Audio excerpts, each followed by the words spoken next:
Hello, everyone, and welcome to the bi-monthly installment of WorkOne Indies webinar series.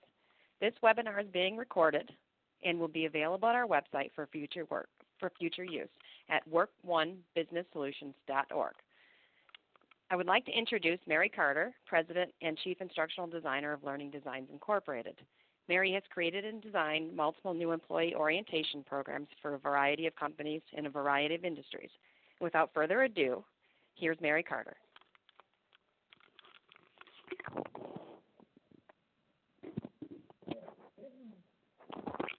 Good morning. Welcome to New Employee Orientation. As Michelle said, I'm Mary Carter, and I've got some experience designing orientations for both big and small companies, and my purpose today is to provide you with some ideas, either for creating a new hire orientation or improving the one that you already have at your company. Let's start with the wrong way to do things. If you're like most people, you've probably had this experience. You show up to start a new job, and it seems like no one knew you were coming. People are scrambling to arrange your office, your computer, and your email account aren't set up, and nobody seems to know who's responsible for introducing you to your coworkers. Somebody might hand you a copy of an employee handbook and send you into a conference room where you can read it until they find somebody from HR. Worse yet, they have a crabby secretary who's been there forever show you around while she shares every bit of gossip she's ever heard. So this is basically what you don't want to do in your new employee orientation. Regardless of your company or the kind of business that you're in, you want to make a good impression during the first day. In many cases, a new hire is going to carry that first day experience with them throughout their entire career with your company. So think about it as this is really your company's time to shine, to demonstrate your commitment to learning and to your employees. In a competitive talent market, you can't afford to ignore this. One of the most important things, I think, to really understand about employee orientation is that it's a process. It's not a one-time event. It provides new hires with critical information they need, but it also allows them to learn more about your organization during the first few months on the job. Think about it. Would your questions on day one of a new job be the same as the questions you might have on day 30? So if you think that a 1 or 2 hour session crammed with HR details is going to work, you're probably expecting too much. When you design an orientation program, think about ways to follow up with the new employee at 30, 60, or 90 days. And think about it as part of your overall talent management system. It should be part of a big system that includes recruiting, interviewing, hiring, orientation, and ongoing professional development for employees. There are a number of benefits, obviously, of a good employee orientation program. It provides an opportunity to welcome people to your team, make them feel comfortable, and show them you're glad that they've chosen to work with you. It should help them get up to speed on work practices quickly so they can make positive contributions from the start. There have been a number of HR studies that show the benefits of effective orientation. They generally include increased employee motivation because they make people feel welcome. They save time for existing employees because they provide information about workplace practices and norms. This avoids the new hire going around and constantly asking supervisors or other employees about how to behave. They also improve productivity because they set expectations and make sure new employees have the tools and training they need to do their jobs. And finally, they have been shown to reduce turnover because they engage new employees in the organization's culture and make them feel valued from the beginning. Obviously, your orientation program is going to vary depending on the size of your company and the complexity of the job the new hire is going to fill. In small companies, or when the work is relatively simple, the orientation can be somewhat informal and short. And I'll give you an example of what we do here as a small company. Obviously, when the new person shows up, we make introductions. We spend some time with the HR person getting all of the necessary paperwork signed. We familiarize the new person with his or her office, computers, supplies, show the person where materials are kept, and we usually provide an opportunity for that person to kind of observe and spend some time with coworkers in his or her group. So it's a whole day. We also generally plan a group lunch or a company lunch that day. We order food in, and that gives the new hire an opportunity to get to know everybody a little bit on a social level over lunch. So that's just an example of what we do in a small company. In large companies, or when the work requirements are complex, orientations are usually more structured, and they may last for several days or several weeks. Regardless of the size of your company or the job requirements, however, your orientation should include information about your organization, information about HR policies and benefits, introductions to other staff, a tour of the facility or the work site, and any proprietary software or health and safety training that's going to be required for the particular job. I'll talk about each of these in a little more detail now. The first thing a new employee usually wants to know is, what is this company really like? What's it like to work here, and how will I fit in? So your new hire orientation should really teach new hires how to live the values of your company. It's an opportunity to share your organizational culture. What's the vision and mission? What products or services do you provide? How is the company structured, and how are decisions made? Who are your customers? How do people work, individually or in teams? And which departments or people are responsible for what? And how does the new employee fit in? That's a key question for the employee to understand on day one. How is the new hire's role related to the success of the organization? Your program should answer the questions so the person feels comfortable and committed from the beginning. Obviously, a new orientation also needs to include important HR information. Things like a job description, payroll and benefit plans, and any personnel policies you have related to things like working hours, breaks, or use of company equipment. Ideally, you have an employee handbook that includes most of this information, and you should distribute it to people during or before the orientation so they have a reference they can use in the future. I can't stress enough that you shouldn't expect people to learn or memorize a whole lot of detailed information all at once. It's okay to have people sign important HR documents, but nothing will overwhelm them faster than a huge dump of data on day one about complicated benefit programs and systems. They just won't remember it.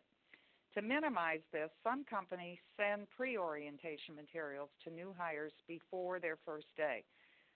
Things like a benefits packet, a guide to the area, information about restaurants and local activities, and another idea is to include tips from current employees for doing well on the first few weeks at your company. This allows new hires to come equipped with questions instead of hearing information for the first time. Good orientation programs provide opportunities for new hires to build a social network within the company. This means helping them figure out who people are and what they do. Find ways to introduce new employees to coworkers and observe them doing their jobs, because this provides a form of cross-training right from the start, and it also makes your existing employees feel good about their skills. One idea for doing this, or a good way to do this, is through a buddy system. Ask an experienced employee to serve as a mentor to the new hire for the first few weeks or months after they begin, and that way the mentor can provide additional information and help the new hire get started in the right direction. You also want to make sure new hires meet with their supervisor to discuss work operations, schedules, and specific job responsibilities. And if possible, arrange for new employees to have some contact with a company executive or senior manager. I'll talk about that a little bit more in a few minutes. It's also a good idea to schedule a staff member or a coworker to provide new hires with a tour of your office or your facility. It should include the employee's work area or office, as well as locations of things like office supplies, copy machines, mail rooms, employee mailboxes, lunch or break rooms, restrooms, parking facilities. And remember to make sure the new hires' work area is stocked with needed supplies, things like paper, pens, computers, phone, keys, business cards, and that their voice and email accounts are set up. Another good practice is to leave any copies you have of organizational charts or staff contact lists on the desk for the new hire. Finally, you want to be sure that your orientation program includes any training that's going to be required for the person to do his or her job. Good examples of this would be things like specific software you use to access or support your company operations. It could be things like question and answer scripts for customer service representatives, or if you're involved in manufacturing of any kind, it could be required health and safety training. So by providing the key job training during the orientation, the new people can begin to be productive immediately. And as I mentioned, if they can feel productive on day one, they will feel welcome on day one. It's really important for them to be able to contribute immediately. So now that I've talked a little bit about what to include in an employee orientation, let's take a look at how to deliver it. What are some ways to make new employee orientation more interesting and engaging? And what are some of the best practices that are being described in current HR publications? If you choose to get into the research, here's what you'll find. The best orientation programs are interesting and they're engaging. They involve a whole lot more than a bunch of PowerPoint slides delivered by a member of the HR staff. Instead, they include things like role-play activities, games, quizzes, and team building events. They're designed to meet the needs of different learning styles, so they have a combination of things like lecture, reading, AV aids, demonstrations, small group activities, and things people can do hands-on to practice. Examples, one example of doing something like this would be instead of giving employees an org chart of the department, you could have them match photos of existing employees to their names, or have them locate a number of existing employees in the department and get their signature to complete the exercise, kind of sending them on a little scavenger hunt within the department to get some hands-on contact with people and the environment. So anything you can do to make it active and interesting is going to increase its effectiveness. The best orientation programs also involve senior leadership in some way. This seems to be a best practice. It's a key to a successful orientation. A short visit or presentation by the CEO or some other member of senior management says a lot. It's sending a message to new people about their importance and value to the company, and it also makes them feel they made the right employment decision. What I have seen a lot is that orientation programs in large companies generally involve some kind of a kickoff address or opening from top leadership, or a member of top leadership might join the group for lunch. But the whole idea is to make sure that you somehow make top leadership visible to the new employees right from the start. Another characteristic of excellent orientation programs is that they begin to create a shared vision. They engage new people in the company culture, and they create a sense of pride in company values. They provide a big picture of information about the company business objectives, the importance of new hires' role in meeting them, and the company's place in the industry. You know, what do you do? What is the history of the company? How long has it been there? And where is your presence in the industry? Good examples of ways to do this would be discussions of corporate values, and storytelling is a great technique. Telling stories about the company's history, events that have happened in the past, or give new hires opportunities to work in a variety of jobs for a few days. Many companies, large companies, do things like this. For example, new corporate purchasing staff for a large food company might be required to work in a fast food restaurant for a week to understand how their purchasing decisions affect the cooks or the store managers. Or, you know, somebody hiring into the corporate office of a large retail organization might be required to work a sales position for a week to understand the people that they are supporting at corporate headquarters. The best employee orientation programs also create an environment that's almost like a celebration or a pep rally. There are lots of examples of companies that welcome new employees with applause when they arrive, or they're invited to some kind of a company or departmental lunch. It's also a great time to distribute any branded collateral you might have, like T-shirts, hats, mugs, or encourage people to sample the product or service that you provide. For example, if you're a restaurant, you could provide employees with a free lunch. If you're a communications company, you might be providing employees with a new cell phone. Some companies even send some sort of a welcome gift to new hires at their homes before they come to work on the first day. So again, anything to increase the kind of celebratory environment.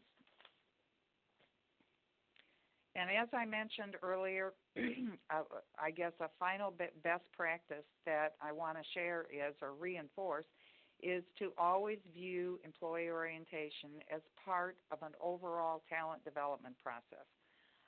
It is not a one-time event, and success in a competitive business environment means that you need to attract, develop, and retain the best employees you can. So employee orientation can be only one part of that process. It needs to begin with your selection process and continue with further training and development throughout your employees' careers. In the next few years, baby boomers, as I'm sure you know, are expected to retire in great numbers. And with a smaller generation to replace them, we can really expect a major talent war to begin. It may not seem like that right now. I know we have all been struggling with high unemployment numbers, but the reality is when you look at talented, well-educated employees, there is almost a zero rate of unemployment. So it really is becoming a talent war. The challenge of recruiting and retaining skilled people is going to increase, and companies that have a strong reputation for talent development are going to be the most successful. One way for you to gain that reputation is to create a compelling and dynamic orientation program that enables people to be productive on day one. To help you plan or improve your orientation program, we've created a checklist that we will mail to each one of you after this webinar. You can use the checklist as a starting point. Obviously, you may want to add things, and you may want to delete things that don't make sense given the culture of your organization. But I encourage you to use it as a starting point. I encourage you to have fun with your orientation, and let us know if we can provide you with any more ideas. Thank you for participating today, and good luck.